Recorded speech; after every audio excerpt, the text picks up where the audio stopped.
Okay, we're going to call to order the meeting. It's currently, looks like 3:07 for the Impact Fee Advisory Committee meeting. First thing we'll do is we'll do a roll call. David Fulkerson. Here. Matthew Adams is absent. John Naismith. Here. Josh Cummings is absent. Spencer Martin. Here. John Wardle. Here. And Butch Whedon is absent. So that is the roll call for today. Agenda has been delivered to you. Just want to ask if there's any changes to the agenda from the committee members before we adopt it. I do have a change to the agenda myself, but I want to allow you opportunity to make any changes if you have any. If not, I'm going to add 1.1a, I guess we'll call it. It's just updated information on committee members. So with that, I will start off with agenda item 1A. Just wanted to inform you, committee members, that yesterday Matt Adams, our fellow committee member, has decided to submit his resignation from our committee. He's a great guy. Again, we've all enjoyed working with him for 10 plus years. But with his work, his family, his other commitments, he's not able to commit to the time that we need of him. So just wanted to inform you guys that Matt has submitted his resignation. We are going to look to fill his seat, which will be very difficult to do, but just wanted to let you guys know as of yesterday, Matt Adams did submit his resignation. Again, we will miss him, obviously. I'm sure it won't be we'll see him around. There's no doubt about it. He's pretty prominent in the development community, but wanted to allow you guys that information, that is why Matt Adams is not here today. All right, next item is number 2, delivery of thank yous.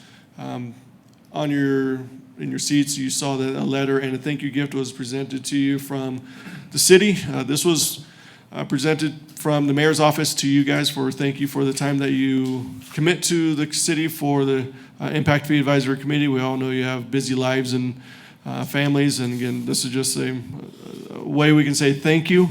And we just want to extend a thank you to you guys as well for the years that you've provided us for the direction of the committee's decisions over the past, 12 years I've been on the committee, so I appreciate all the time and efforts you've helped us with. Again, from the mayor's office, thank you for the service that you've provided us. With that, again, next item is number 3, which is the Parks Department. Today we are going to present to you kind of what we've done for the Parks Department over the past 5 years. Steve Sidaway, Parks Director, will be presenting this presentation to you. So with that, I will hand it over to the man himself. Thank you, Steve. All right. Well, welcome. Todd contacted me and said, hey, could you share with the Impact Fee Committee what we've been doing with impact fees for, say, the last 5 years? And I said, sure. So that's what this is about. One of the things that made this presentation kind of wigged out my brain a little bit, because this one's organized by the year that impact fees were approved for a project, not necessarily when we opened the project. So for Discovery Park, we just cut the ribbon on that in July, but the funding for that was approved 2 years before, so it shows up in, I think, 2017 instead of 2019. But so this presentation was put together based on when council approved the expenditure of impact fees.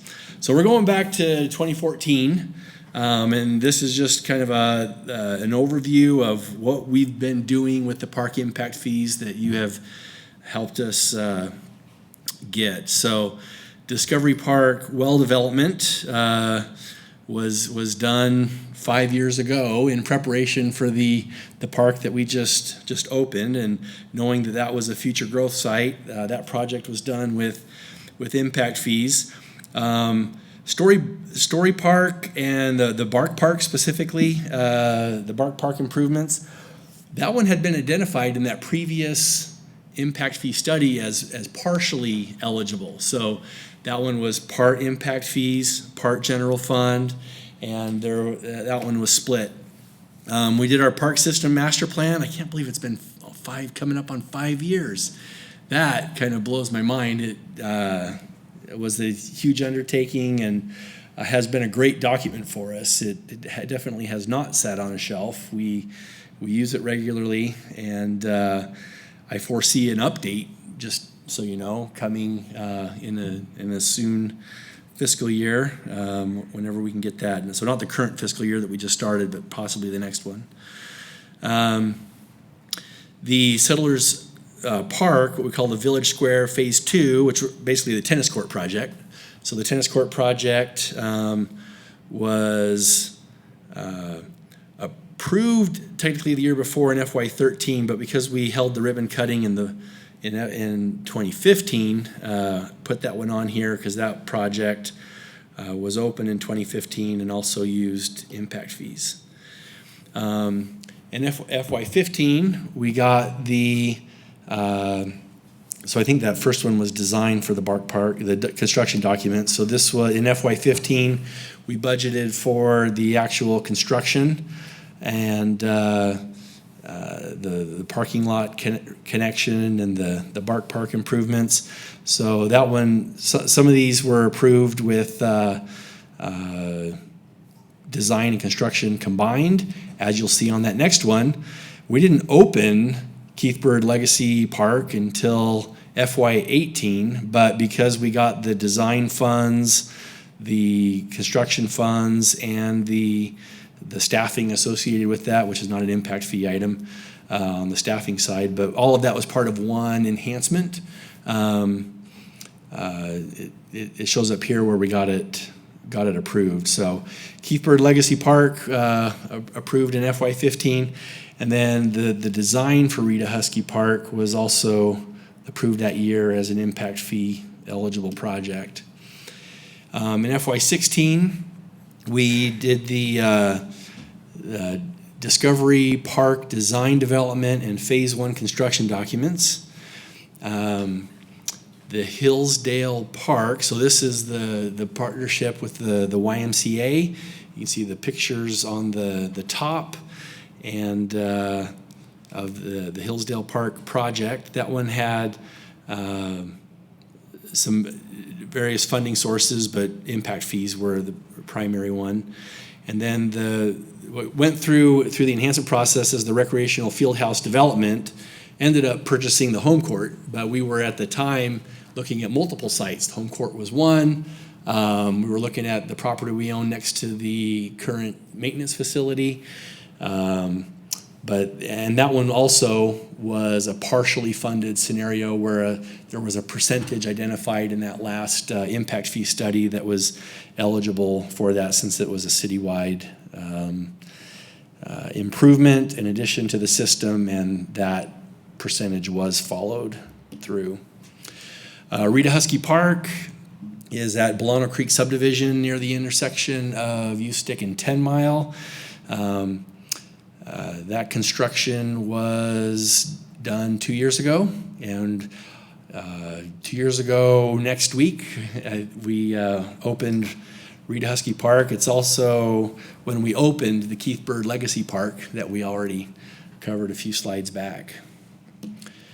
In FY18, Discovery Park amenities and construction was approved for that project. There was a split on the funding there. It was partially funded by impact fees, partially funded by general fund. Not that one had to be, but it was based on the available impact fee funding at the time. And the city chose to supplement that with additional general fund dollars. That is the project that we just held the grand opening for back in July of this year. We also getting ready for future construction out at what we call the Borup property, which is at near the corner of Cherry Lane and McDermott on the west side. We've recently started calling it West Meridian Regional Park. We developed a well out there for the future irrigation system that will be at that location. FY19, while it's been a big year for us with Discovery Park because we showed that in FY18, what was added in FY19 was the addition to Discovery Park of that maintenance building, which was also funded by by impact fees. So we're not letting the impact fees stay stagnant. I think that's one of the questions that comes before us is, are we using the impact fees regularly so they don't have to be turned back for non-use? The answer to that question is yes. Those are the projects that we have delivered, over the last 5 years using impact fees. I would just like to say that I really appreciate the Impact Fee Committee's efforts over this past year to get the impact fee update done and approved by the City Council, and those new fees went into effect with the new fiscal year at the beginning of this month. So we look forward to the more great things that we can do using impact fees, and I'll stand for any questions.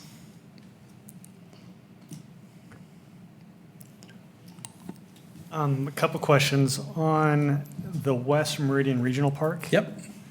So what's the timing there? You said you started working on the water source, so where does that drop in, and what type of park is that going to be? Okay. Well, we keep discussing whether it belongs where it belongs in the phasing of the South. So when we went into Discovery Park, we had the discussion then of where do we go next, south or west? And the decision was made then, we go south. I think that has been the right decision. One of the interesting things that's holding back development of the West Meridian Regional Park is the availability of utilities, water and sewer. Water is actually not hard. Sewer is the hard one.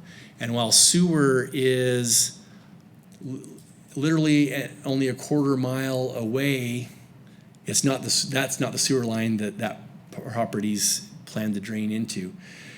So we're waiting for the new trunk, the Black Cat sewer trunk, or the McDermott trunk, thank you, that's going over and currently be extended out to the Owyhee High School. It will then come south and eventually meet up with the park. But that project just felt like it was 5 years away for about 20 years, but that's not the direction that the development has gone. In terms of our own internal planning, Todd, I don't know if you have the ability to pull up the CFP on the fly, but I think we have it plugged in between Discovery Park Phase 2 and Discovery Park Phase 3.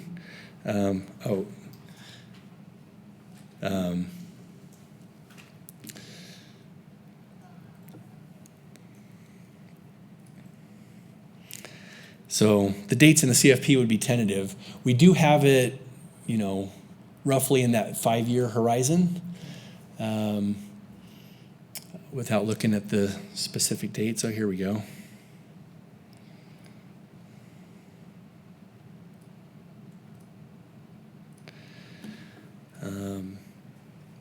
So if we go down to 2023? Will it let me drive or? So West Meridian Regional Park right here, 2025 is when we have it plugged in currently. So for planning level numbers, I can't, I don't know if this is being streamed, but if anyone's watching, we're not promising it that year. But for internal planning purposes, that's when we have it plugged in, is 2025. And then one other question, I have liked that the city has taken an approach of kind of specialty parks or different types of parks, which I think is really good. Can you confirm or deny that there is any traction behind a proposed burnt Borton cat park? Burnt Borton Cat Park. Oh man, I think we should add that to the amenities list. Well, they had a conversation at a recent city council meeting about a cat park, so I was just wondering if that's a legit deal or not. It is not. It is not. Okay, they might be disappointed, but I just any other questions? No.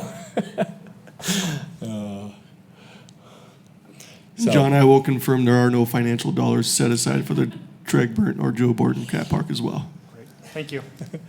All right. Well, thank you very much. Thank you, Steve.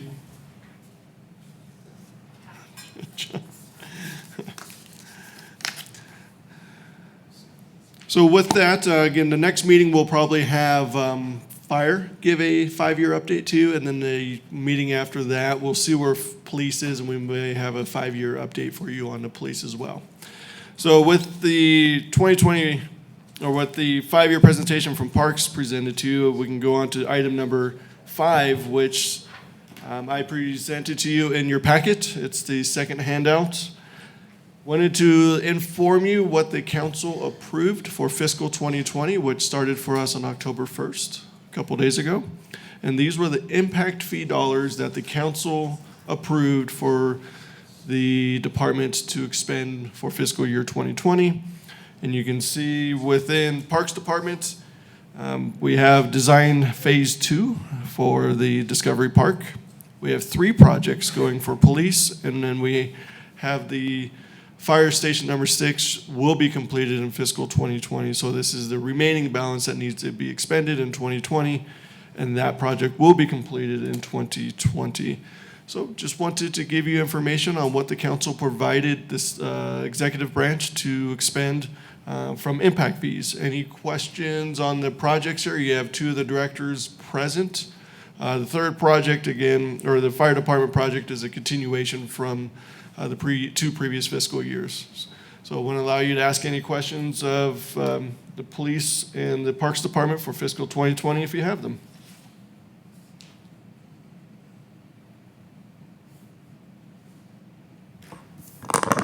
Since I'm hearing silence, Mr. Lavoie, I'll just throw out there that the Discovery Park Phase 2 design project, which is using impact fees, kicked off 2 weeks ago. We had our second meeting this morning, and we are already moving forward with the design of Phase 2. It's awesome. So I did have a question where the northwest precinct station is that, I'm just curious location-wise where that was going to be. Sure. We have Jeff here. He can answer information that he has. Mr. Chairman, I wasn't going to speak because we're trying to get this meeting to move along. So Northwest Precinct tentatively is planned for the Chinden Black Cat corridor in that area. Perfect. With a completion date of summer of 20. Thank you. Any other questions for Jeff or Steve? With that, then we'll go ahead and close out number 4 and move on to number 5, which is growth projections and how we develop the projections. I provided 2 attachments to support this particular item. It should be the last 2 items in your packet. Every year, the city of Meridian puts together a growth committee consisting of 6 people from different departments. The 6 individuals work with data to try to establish what we call our growth projections every year. And then we use those projections in all the departments for planning and forecasting and whatnot. What you have here is our projected permit sales. This is a big driving factor for impact fees. So I just wanted to show you what permit sales we are predicting for the city of Meridian over the next 10 years. This is both multifamily and residential combined. So if you look at the data starting left to right, calendar year 2020, we're expecting about 2,550 permits. Again, with every permit, there is an impact fee that you guys helped present to council a couple months ago. So those impact fees will be charged against the 2,500 permits that we expect both in residential and multifamily for fiscal year 2020. Question is, how do we come up with this data? We use data collected from Compass, local demographic development planning community company. We also use Census, and then we use our own data in-house. Since all the development communities members have to submit their plans and projects to us, we kind of know what's going on and what's coming down the pipe. So we use the combination of those three tools to develop what we think is the future of the city of Meridian.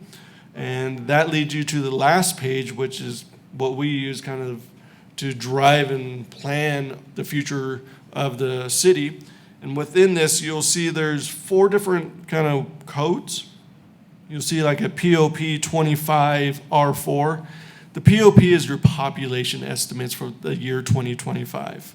The next one is HH. That's how many households we think we'll have by that particular calendar year. So when you see 25 or 30, it's in 5-year increments.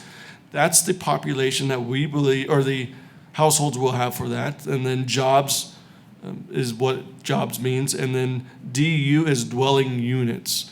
So dwelling units is both the housing units that are going to hold all the population members that we have. So again, we put this together. This is a growth committee that we do. We adjust the numbers every single year. We meet once a year on this data. And at the conclusion of our meeting and reviewing and editing the data, we publish this to the city employees so that we are all using the same data to base our forecast on and our planning. It's usually done in the month of July is when we do this, so we can use it for the upcoming comprehensive financial plan development. So with that, you can see in 2030, just looking at the middle, we expect our population to be about 157,000 people. Year 2035, 165,000 and according. Our permit sales are cross-referenced against this data so that they do correspond. We will make some adjustments if needed, but just wanted to give you guys the data for where we believe the city will be over the next 20 plus years, and answer any questions if you have it. You can see from the bar chart, yeah, it does look like a slowdown, but still a slowdown of 1,300 permits is probably more than all other agencies combined in their annual permit sales. So our slowdown is still amazing growth, even though it does look like a slowdown. So any questions on the data that I've provided you regarding the growth projections and the data that we use to help develop the impact fee model? Again, this was all done with Raftellus in conjunction, so we use this data there. Yes, David? So on the footnote says it's 11% change, but Compass data 11% bigger, so how did you arrive at that? So we adjusted the numbers for a certain 5-year, a 10-year period. Compass has, in our history, shown to have a slower growth than what we've actually experienced. So we are making adjustments above and beyond what Compass does because of the data that the Brighton corporations, the other development corporations submitted to us. So we know what's in the pipeline. So we've adjusted 11% higher than what Compass has provided us based on our historical data and what we see in the pipeline. So if you try to compare our data to Compass data, you'll see it won't be exact. It should be faster in the front end, but then slows back down with the Compass data in the longer periods. And every year we will adjust the numbers accordingly.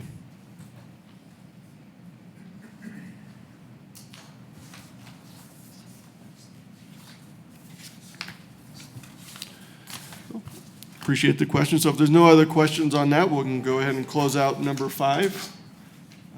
I guess I do have a change to the agenda I forgot about. I apologize.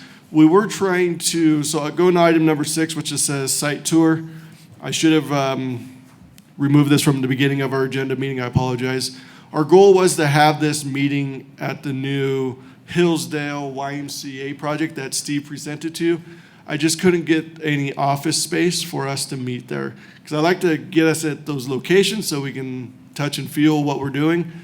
I'll try to do that next summer. I'll try to find a location there so that we can have our meeting there. Then we can actually have a site tour of a park that was developed with impact fees. So I apologize about that. It's next, probably 12 months from now, we'll probably have our meeting at Station 6, kind of so we can show you what the results are of impact fees there.